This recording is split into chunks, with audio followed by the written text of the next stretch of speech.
Are you ready to unlock hidden savings within your organization's Microsoft 365 subscriptions? Introducing Tenant Detective, an application designed to analyze your Microsoft 365 usage data and uncover cost-saving opportunities without impacting your users. Picture this: your organization invests in Microsoft 365 subscriptions, but are you truly maximizing its value? With Tenant Detective's proprietary set of algorithms, you can now gain unprecedented insights into your Microsoft 365 usage. Imagine receiving a detailed usage analytics report tailored specifically to your organization. Discover how much you can save by eliminating unused licenses and rationalizing subscriptions for over-licensed users.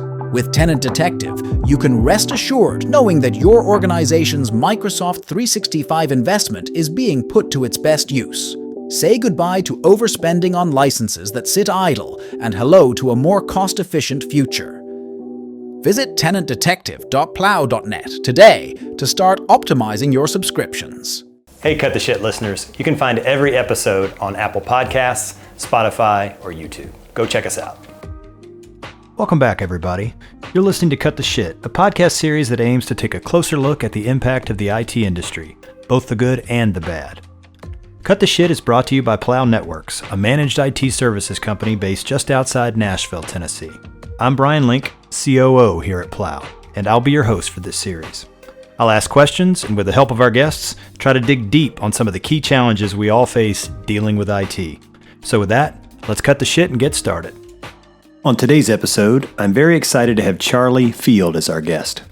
Charlie is the founder and CEO of Win-Win Advisors, a recruiting and fractional services firm that provides talent, technology, and training expertise to clients nationwide. Prior to starting Win-Win, Charlie had an almost 30-year career in the telecom space, where he successfully built a career as a sales and development manager and ultimately an entrepreneur. During our conversation, we take a deep dive into Win-Win's Fractional Chief Information Security Officer program, covering the types of engagements they are seeing, the kinds of people they have on hand to help their clients, and where he sees the future heading for this kind of offering. I hope you enjoy my conversation with Charlie Field. Charlie, welcome to Cut the Shit. How are you today? I'm doing great. Thanks for having me, Bryan. Absolutely. Glad to have you. Before we dive into the meat of the discussion, I always like to start with asking the folks that come on the podcast to give us an example of a technology or an interesting use of technology or a hack that you've maybe seen or heard about lately. And it doesn't have to be work related. It can be, but it doesn't have to be. Sure. Thanks. So my oldest daughter was just telling me on the phone minutes ago that she was going to send me a voice memo instead of leaving me a voicemail. So I need to start to take advantage of what the millennials are doing now. Instead of doing the phone tag thing for 12 times, just do a voice memo, get the point across, and move on. So I thought that was pretty cool. It's so funny. My daughter, who's in my children are in their mid-20s, was telling me about voice memos and about how, only boomers leave voicemails. Now you send voice memos. And I asked her and I said, well, functionally, what's the difference between leaving a voicemail and a voice memo? And she said, oh, voice memos are way faster. And I said, oh, okay, they're way faster. I said, I get a little notice on my phone and I can just push the button for the voicemail and listen to it. And she's like, yeah, it's not even close to the same thing, Dad. I was like, okay, I'm not going to argue. It felt a little bit like fashion trends, like when, people started wearing stuff from the 70s and you said, well, that's what, and parents said, that's what we used to wear in high school. And the kids who were wearing them said, no, that was uncool when you wore them. It's totally different. Totally different now. Yeah. And I've started to do that too, mainly because one thing I like about it as the deliverer is it's faster. Like if I want to just say something and boom, be done. So I'm with the kids on this one. I kind of like it. So for sure. All right. Well, let's get to the main event. To get us started, how about you just give us a quick thumbnail sketch on your background, kind of who you are and how you got to where you are today. Okay, thanks. Yeah, so I got into telecom and technology back in 1993. I had studied communications at the University of Rhode Island with an intention of being a sports broadcaster. So I have been on the air, but never on a podcast. So I appreciate being a guest on your show. And in 93, I started at MCI. Every door, every floor, knocking on doors, selling switched long distance. Yep. And our big pitch is we'd save you 25% over AT&T. All you have to do is pick your lines. And so that was my exciting transition into technology. Not local, right? Just long distance at that point, correct? Just long distance, not even local, no. Yeah. And then during my tenure at MCI, 800 numbers became able to be moved. So 1-800-COLLECT and all that was very exciting stuff. So then transitioned into MFS and then ultimately a company called Paytech. And Paytech was a nice 13-year run, running a regional office and then running our hospitality vertical for 4 years, which is how I got to know some of our key advisors today. And then transitioned into a general manager role in New England for another 10 years. After that, I moved into IT and professional services for the last 10 years. So helping with app dev, web dev, cloud security consulting for another firm. And then I launched my firm in 2018, and we do talent, technology, and training. Okay. So that leads us to your firm now, which is Win-Win Advisors. So you gave us kind of the quick, give us a little more rounded version of the company, how many people you've got, maybe areas of focus, that sort of thing, outside of the services themselves. Okay, great. Thanks. So the first component, talent, is talent acquisition. So it could be staffing or permanent recruiting for folks. My sister leads that practice, Allison, and we've worked with folks like Vonage and Extenet and others that I'm sure you've heard of, helping them find good people. And then the technology side, it's broken up into two tracks: technology service procurement, voice, data, security, cloud, apps, of course, and then professional services, which is what we'll talk about today. So fractional CIO, vCISO, fractional CTO, and we also do virtual CRO engagements as well with clients that are looking for business development support. Gotcha. And then the final T is rounded out by our team of trainers that do leadership, learning and development and leadership training. And so that's a practice that we haven't necessarily launched. We just have had it kind of simmering, and we're ready for launch. So it's been an interesting journey over the last 6 years, and I'm looking forward to the next adventure.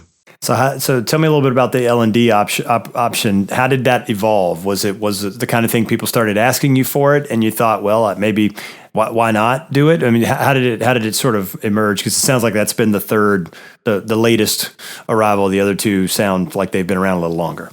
Yeah, I think it's a combination of working with some of my friends from Paytech that were responsible for L&D at the regional and the national level for many years. And Paytech was on the top 100 list for training organizations around the world. At one point, we met with EMC, who was number one on the list, to learn more about how they run their L&D operations. And we've just got folks that really understand both telecom, IT, and what it's like to be in the channel. So our philosophy on the training side is that the next generation of channel leaders would need to have training on not just product training, but also sales training and how to run an executive level meeting. So the sons, daughters, nieces, and nephews of founders, that next generation down, we feel like there's a gap in the market for that kind of training. So that's really our pinpoint focus. And you mentioned industry a little bit. Do you have defined industry focuses, or does that actually just emerge organically through the relationships that you have? I would say that it emerges organically from a training perspective. As an overall focus, we tend to lean in on healthcare, higher education, and hospitality. The three H's as we had at back in the day at Paytech, and that's an area where we have very strong leadership from a security and IT perspective. And tell us a little bit about Paytech's thesis and what the company was about. So Paytech was a competitor to the MCIs and AT&Ts back in 1998, and we were a competitive LEC or CLEC for short, and we competed for long distance and local services, as well as, of course, DIA, Internet, and MPLS. And we got our start in the Northeast. I'm based in Boston, and we had Lucent 5E switches, believe it or not. Lucent was around back then. They were a player, not just around. They were the player, right? Exactly. So we had Lucent 5Es in the Northeast, and that's how we really got started. Then I was there through the merger with US LEC down in Charlotte, where our mutual friend Matt is based. Right. And that kind of gave us the East Coast offense. And then eventually we merged with McLeod out in Iowa, and that rounded out our network. And we had a nice run and a nice growth track to $2 billion. We had a positive exit into Windstream, and it was kind of cool being employee number 72 at a company that eventually grew to 5,000 and had a nice exit. Congratulations. Yeah, that's cool. Yeah, it's so funny now. We have a group, our employee base at Plow. I won't. This is a bit of a digression, but not really. They're quite young, right? The average age is they're young, right? And so they literally have no concept of what telecom was in terms of, I mean, even my kids, I tell them about calling cards or, having to pay for long distance phone calls. And they look at me like like I'm making it up or that it's a joke. And I'm like, no, I'm serious. This is just, and so the flip side of that as a consumer, like it was expensive to use the phone, right? I mean, it was a costly service, which at the other end of the spectrum meant there was lots of potential money to be made, right? Because there were lots of people paying lots of money for telecommunication services. Whereas today, I mean, there are some people who pay for expensive point-to-point service, circuits and that sort of thing. And hosted phone services can get expensive, but on average, it's dramatically cheaper, right, than it used to be. I mean, we tend to think of, connectivity as just this. It doesn't cost a lot of money, right? And it's you write one check and it just sort of covers everything, right? And that's not the way it was. So the explanation of your company, I mean, if you were to explain that to half my employees, you'd have to stop and explain what all of that was, right? They wouldn't know what any of that was. You use the expression LEC. Well, the idea of a local exchange carrier, they would not I mean, you could explain it to them technically, but they have no experience with it, I guess is kind of all I'm saying. So it's just, it's amazing how much change and innovation happened in that space over the course of your lifetime, which you watched. I mean, deregulation, you started there, I guess deregulation was underway at that point, but it hadn't really gotten all, I mean, the baby bells, they were still operational in the early 90s, weren't they? They were, for sure. Yeah. So you were a front row seat to all that stuff. Yeah. Being able to move your toll-free number wasn't even a thing. You had to change your number if you wanted to change it. So you had to change your whole ad campaign. It was kind of crazy. Yeah, there's some real lock-in for sure. All right, so we got a little bit of understanding of kind of your background and kind of how you got to Win-Win Advisors.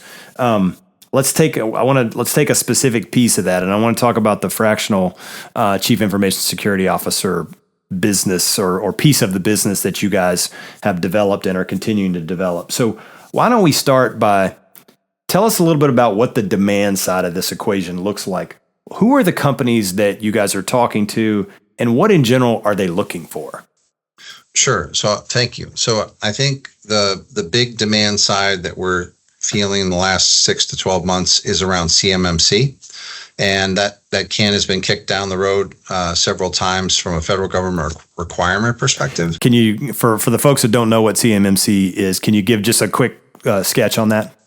Sure. It's a maturity model that the government would like companies to follow to ensure that they're protecting their information as much as possible, especially if they're doing business with the 3-letter acronym security side of the government, right? They want to make sure that the supply chain into the DoD is protected as much as possible from bad actors. All right. And we have the author of CMMC on our advisory board. He's one of our advisors, Dr. Golden, and he has since stepped down from the board, but he wrote CMMC. So and then trained the trainers. Speaking of learning and development, he trained the trainers to go out and do the audits. So he's one of the individuals that we obviously work with that helps in that particular niche. And then I would say that the other side of it is, with what happened with CrowdStrike and Microsoft just 10 days ago, and the fact that people realize that there are gaps in their security portfolio and their posture, but they don't necessarily have the leadership on their team specifically to help identify and come up with a roadmap and a strategy. Got it. So I think that's really where we're seeing it is folks that maybe have less than 500 employees. Once they have more than 500, there's a pretty good chance they have an information security officer on board.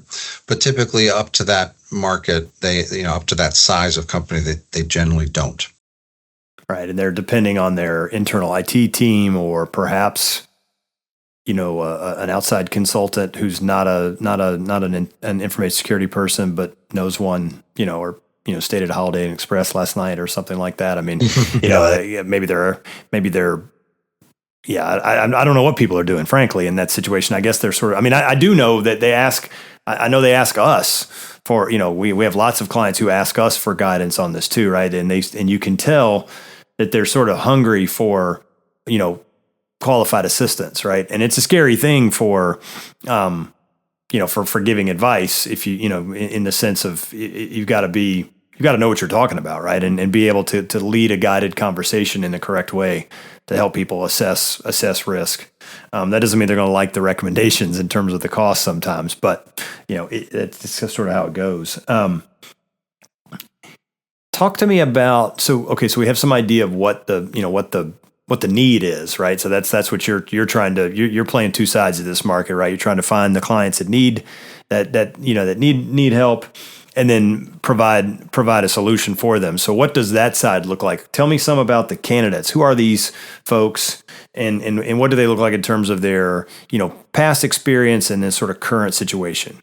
Sure, thanks. So we tend to focus on leaders that have at least 20 years of experience. So senior level executives have been chief information security officers at either publicly traded companies or larger enterprises, and have that real world experience of assessing all the vendors in the space, partnering with MSSPs, for example, on components of how they manage either their SOC or their outsourced SOC in certain cases with folks like yourself, and just really understanding different verticals. So what we've done in terms of over the last 6 years is bring on folks like Bill, who was the CIO for Starwood Hotels globally, and then he was the CIO for the city of Boston. So he has a hospitality and a government background.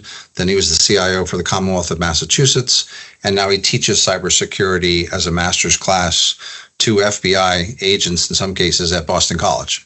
So Bill is he's a Swiss Army knife of skills and talents, both on the IT and the security side of the house, and also can help us with vertical and industry specific opportunities. Right. And then we have folks like Sue, who have been on boards before, and a big she's been part of SIM here in Boston for 25 years. So she's very dialed into the local network. She's got a lot of experience working with independent software vendors, so ISVs, and helping them from a startup perspective, make sure that they're developing their software securely.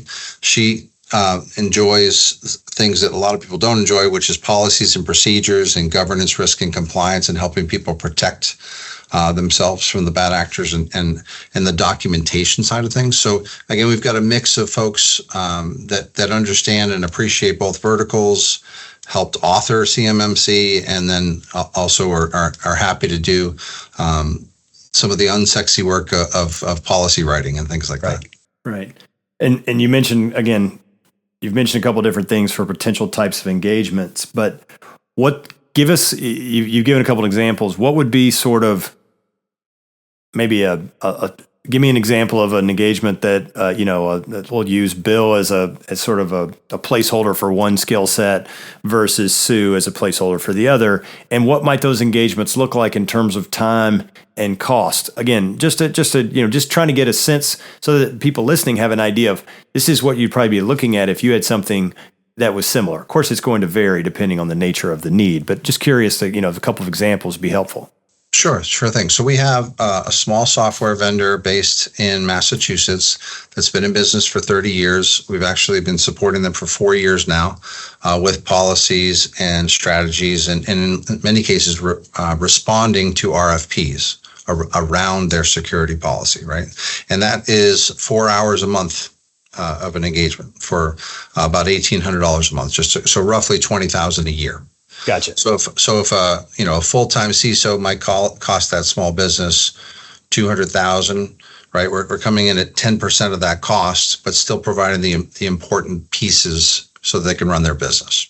I think that's a pretty spot on example. And you see a variety. You've got a variety of those kind of sort of recurring retainer, recurring sort of service where it's a block. and you'll fit things in the box, so to speak, and they'll work on those in those boxes of paid time. Is that a fair way of thinking of it? Yep, that's exactly right. And so depending on the level of effort and how much time and support they need, perhaps they are in the DoD supply chain and they need CMMC certification. So that could be an additional component on top of the vCISO. They may need customer facing, right? So that could be another level where one of our resources is a customer facing resource for someone who's also selling technology to others. So there could be, partnering with MSPs in that example. So there's a lot of different ways we can approach it. And are most of your advisors, I mean, you mentioned Bill, and it sounds like, I'm not sure how Bill gets much sleep. He sounds like he has a lot going on. Clearly he's working, part-time, if you will, right? He's more of a project-based person for you. Correct. That sounds like that's probably more of a standard thing. Maybe you got some people who are ramping up closer to full-time, but mostly they're on you're playing middleman and you're piecing, you're pulling people off the bench for here and there, depending on what the need is and their availability. Is that fair? That's exactly right. So it's match.com and typically the engagements are, to your point, initially is 60 to 90 days to scope out and maybe do a gap analysis. Right. And then assuming that both parties enjoy working with each other and want to continue, then it usually turns into a year-long engagement. And then obviously goes on from there. And as you know, it's a journey. You can't just snap your fingers. Everything's secure. Yeah. So being in the boat, rowing with them throughout that journey is a big part of it. Yeah. So in the sense of, when you think about conversations with clients, prospects and current clients, and when it comes to either making this decision or kind of keeping it going, what are they worrying about most in those conversations? And in your opinion, are they worrying about the right thing? And if not, what should they be worrying or thinking about?